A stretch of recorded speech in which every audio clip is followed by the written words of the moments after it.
देखिए, कांग्रेस के नेता और लोकसभा में विपक्ष के नेता श्री राहुल गांधी को मोदी फोबिया हो गया है।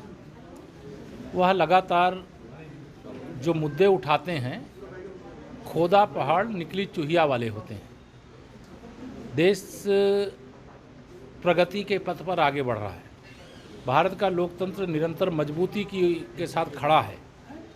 चुनाव आयोग जैसी संवैधानिक संस्था को निशाना बनाना, यह सत्ता वियोग में विचलित हो चुके, बौखला चुके श्री राहुल गांधी जी का इस प्रकार का कोई भी आरोप है वह मिथ्या है, निराधार है। और उनके पास कोई आरोप में सच्चाई है तो उसकी शिकायत चुनाव आयोग से करे। अगर वोटर लिस्ट को लेकर शिकायत है, ये मीडिया को बुला करके बड़ी भारी, अब वो कभी कहते हैं हम एटम बम फोड़ने वाले हैं, कभी हाइड्रोजन बम फोड़ने वाले हैं। ये विनाश की बात सोचते हैं। माननीय मोदी जी के नेतृत्व में, आदरणीय योगी जी के नेतृत्व में देश और प्रदेश विकास का काम करता है, विकास के बारे में सोचता है।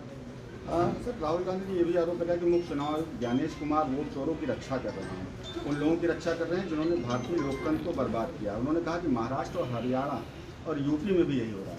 देखिए, उनको ये मालूम है कि उनका राजनीतिक भविष्य अंधकारमय है और भविष्य अभी 2047 तक कांग्रेस के लिए, उत्तर प्रदेश में समाजवादी पार्टी के लिए और बिहार में राष्ट्रीय जनता दल के लिए और इनके गठबंधन के लिए नहीं बचा है।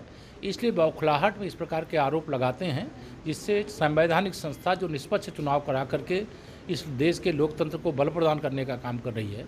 यही श्री राहुल गांधी जी कर्नाटक चुनाव जीत गए, तब चुनाव आयोग अच्छा था। तेलंगाना चुनाव जीत गए, चुनाव आयोग अच्छा था। हिमाचल का चुनाव जीत गए, चुनाव आयोग अच्छा था। लोकसभा में 99 सीटें कांग्रेस जीत गई, तब चुनाव आयोग अच्छा था। जब चुनाव में ये हारते हैं तो इस प्रकार के घटिया आरोप लगाते हैं, जिसको जनता सिरे से नकारती है। भाजपा तो इसको नकारती ही नकारती है। और मैं श्री राहुल गांधी जी को यही कहूँगा कि सत्ता अभी उनको मिलने वाली नहीं है 2047 तक, जब तक विकसित भारत नहीं बन जाएगा, आत्मनिर्भर भारत नहीं बन जाएगा।